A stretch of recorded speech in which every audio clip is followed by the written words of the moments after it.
Hello दोस्तों, आप कैसे हो? उम्मीद करता हूँ अच्छे होंगे। आप एकदम बिल्कुल मस्ती होंगे। जी हाँ दोस्तों, जैसे कि आपको मालूम ही होगा कि आपकी जो केबीएस की परीक्षा चल रही है मेरे प्यारे दोस्तों, जो आपसे प्रथम पाली में प्रश्न पूछे गए हैं केबीएस परीक्षा में, तो साथियों हम आपके लिए लेकर आए हैं। जैसे कि आप देख पाएंगे, हमने जो आपसे प्रश्न पूछे गए थे आज वो साथियों आपके सामने है। बिल्कुल जी हाँ, जैसे कि आप पहला देख पाएंगे प्रश्न जो हमने पीडीएफ तैयार की है। प्रतिभाशाली शिक्षार्थी है। जी हाँ दोस्तों, आपसे पूछा गया कि प्रतिभाशाली शिक्षार्थी है कौन है? अभिसारी चिंतन है, अपसारी चिंतक है, या फिर बहुमूर्खी है, या बहुत परिश्रमी है? जहां प्यारा सा कमेंट करके बताएंगे मेरे प्यारे दोस्त सभी। तो मैं बता दूं, जो हमारा प्रतिभाशाली शिक्षार्थी होता है वो अपसारी चिंतक होता है। जी हाँ दोस्तों, क्या होता है? अपसारी चिंतक होता है हमारा। चलिए अगला प्रश्न देखेंगे हम सभी छात्र। तो वीडियो को लाइक कर दें, चैनल पे पहली बार आए तो चैनल को सब्सक्राइब करके बेल आइकन प्रेस कर लें, ताकि नेक्स्ट वीडियो का नोटिफिकेशन सबसे पहले आप तक पहुंच जाए।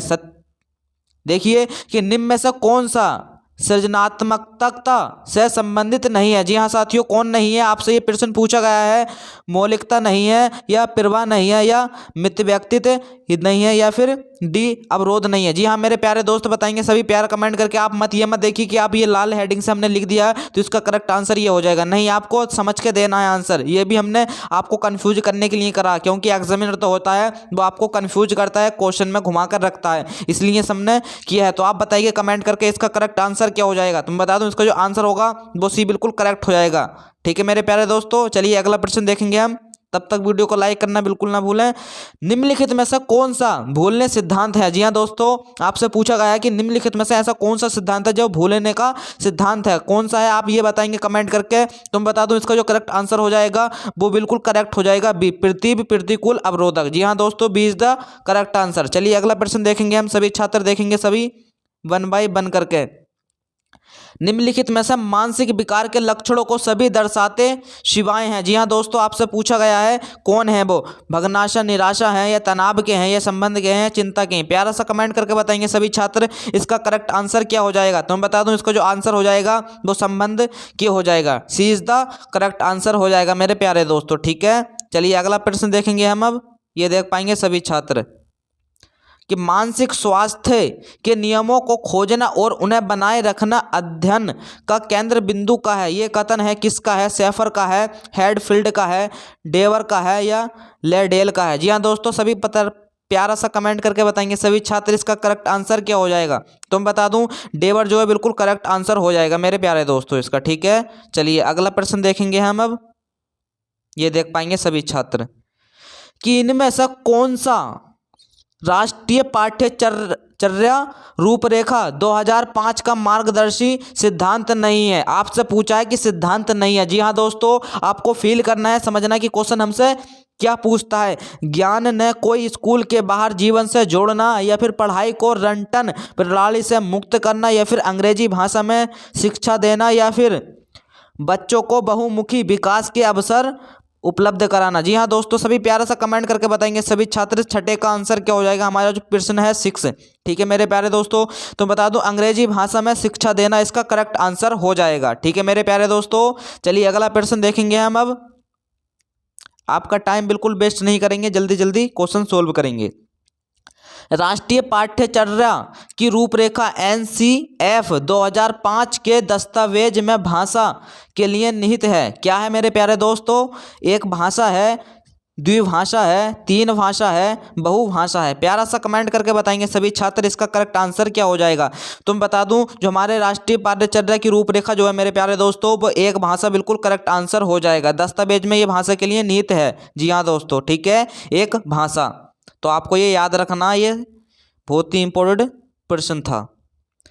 राष्ट्रीय पाठ्यचर्या की रूपरेखा एनसीएफ 2005 के आधारभूत सिद्धांतों में से निम्न में से कौन सा सम्मिलित नहीं है? जी हाँ दोस्तों, आपसे फिर पूछ लिया गया है कि सिद्धांतों का सम्मिलित नहीं है। अच्छी वाह परीक्षाओं का आयोजन कराना है, या फिर रटने को महत्व प्रदान करना है, या पुस्तकों से विशिष्ट ज्ञान प्राप्त करना है, या ज्ञान को वास्तविक जीवन से जोड़ना है? जी हाँ, प्यारा सा कमेंट करके बताएंगे सभी छात्र, इसका करेक्ट आंसर क्या हो जाएगा मेरे प्यारे दोस्तों। जो हमारा प्रश्न है 8, तो मैं बता दूं अच्छी वाह परीक्षाओं का आयोजन कराना। जी हाँ दोस्तों, इसका ये बिल्कुल करेक्ट आंसर हो जाएगा। ठीक है मेरे प्यारे दोस्तों, चलिए अगला प्रश्न देखेंगे हम। अब ये देखिए कि राष्ट्रीय पाठ्यचर्या की रूपरेखा एनसीएफ 2005 के अनुसार गणित शिक्षा का मुख्य उद्देश्य है। जी हाँ दोस्तों, क्या है? बच्चों को अंक गणित का ज्ञान देना। अब आप सोचो कि आप हमने ये लेल हेडिंग से लिख दिया तो इसका आंसर ये करेक्ट हो जाएगा। ऐसा बिल्कुल भी नहीं है, ये आपको कंफ्यूज करने के लिए हमने किया है, क्योंकि यहाँ छात्र कंफ्यूज होते हैं। तो आपको प्रश्न जो है समझना है कि हमसे क्या पूछता है, ठीक है। तो मैं बता दूं इसका जो करेक्ट आंसर हो जाएगा मेरे प्यारे दोस्तों, वो हो जाएगा बच्चों में तार्किक चिंतन तथा समस्या समाधान योग्यता का विकास करना। ठीक है मेरे प्यारे दोस्तों, चलिए अगला प्रश्न देखेंगे हम। अब ये देख पाएंगे सभी छात्र कि एनसीटीई का पूर्ण रूप क्या है। जी हाँ दोस्तों, आपसे पूछा है कि एनसीटीई का पूर्ण रूप क्या है, इसकी फुल फॉर्म क्या है, मतलब ये है इसका पूछने का। जी हाँ दोस्तों, सभी बताएंगे प्यारा सा कमेंट करके इसका करेक्ट आंसर क्या हो जाएगा। ये तो साथियों आपको दिमाग में देखते ही क्वेश्चन सोल्व होना चाहिए, ठीक है। क्या है इसकी करेक्ट आंसर, ठीक है। अब आप देख पाएंगे जो हमारा एनसीटी का पूर्ण जो हमारी फुल फॉर्म होती है वो national counselling for teacher education होती है मेरे प्यारे दोस्तों, ठीक है। अब आप देख पाएंगे एन से नेशनल, सी से काउंसलिंग फॉर, टी से टीचर, ई से एजुकेशन, ठीक है। तो आपको ये फील करना है, ये समझना है, ठीक है मेरे प्यारे दोस्तों। चलिए अगला प्रश्न देखेंगे अब हम। अब कुछ छात्र का कमेंट आएंगे कि सर ये भी तो एन से शुरू है और ये भी है, लेकिन बच्चा यहाँ पे देख पाएंगे कि यहाँ पे जो आप देख पाएंगे ये क्या दिया है, पूरी जो कैपिटल में दिया है। क्या दिया है? कैपिटल में एनसीटी दिया है, कैपिटल में ही ना, तो हम कैपिटल वाली तो देखेंगे, यहीं पे तो कंफ्यूज होते हैं छात्र। और यहाँ पे देख पाएंगे यहाँ पे जो है बी में जो है कैपिटल में दे दिया एन, लेकिन सी जो है वो स्मॉल में दे दिया, तो ये करेक्ट नहीं होगा क्योंकि ये कैपिटल से ही होगा। चलिए अगला प्रश्न देखेंगे अब हम सभी छात्र, ठीक है। जो हमारा होता है वो शुरू का वर्ड जो है कैपिटल होना चाहिए, ठीक है। चलिए अगला प्रश्न देखेंगे हम अब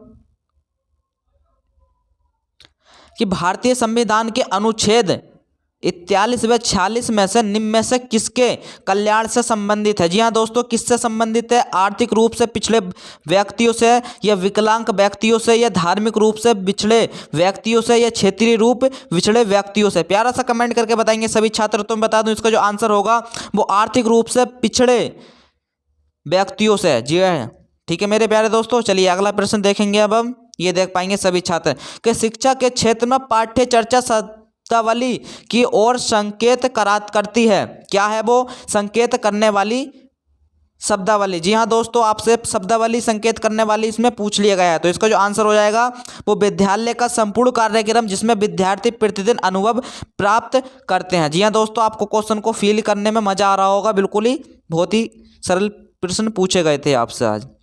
समावेशी शिक्षा क्या है? आपसे पूछा गया कि समावेशी हमारी शिक्षा क्या होती है, आपसे ये प्रश्न पूछा गया। तो बता दूं इसका जो करेक्ट आंसर हो जाएगा वो कक्षा में विविधता का उत्सव मनाती है, ठीक है मेरे प्यारे दोस्तों। चलिए अगला प्रश्न देखेंगे अब हम कि एक समावेशी विद्यालय क्या होता है। आप कमेंट करके बताइए मेरे प्यारे दोस्तों, क्या होता है एक समावेशी विद्यालय? क्या होता है तुम बता दूं क्या होता है? शिक्षार्थियों की क्षमताओं की परवाह किए बिना सभी के अधिगम परिणामों को सुधारने के लिए प्रतिबंध होता है। जो हमारे टीचर होते हैं वो बच्चे को सुधारते हैं कि बच्चा ऐसे नहीं ऐसे होगा, वो आपको अच्छी राह पर चलाते हैं। तो ये होगा एक समावेशी विद्यालय का, क्योंकि विद्यालय में ये कार्य होता है, बच्चा बहुत कुछ सीखता है अपने टीचरों के द्वारा, अपने गुरुओं से, ठीक है मेरे प्यारे दोस्तों। अगला प्रश्न पूछा गया था कि प्रतिभाशाली शिक्षार्थी को, क्या है? शिक्षार्थी को अधिकतम निरंक कह सकते हैं या क्या कह सकते हैं? तो बता दूं ऐसे सहयोग की आवश्यकता होती है जो समानता विद्यालय द्वारा उपलब्ध नहीं कराए जाते। जी हाँ दोस्तों, इसका आंसर बिल्कुल करेक्ट ये हो जाएगा बी वाला। चलिए दोस्तों, आज की क्लास को यहीं पे समाप्त करते हैं, मिलेंगे आपसे कल फिर, ठीक है मेरे प्यारे दोस्तों। चैनल को सब्सक्राइब करना बिल्कुल ना भूला। आज की वीडियो में इतना ही काफ़ी, मिलते हैं कल नेक्स्ट वीडियो में। जय हिंद, वंदे मातरम।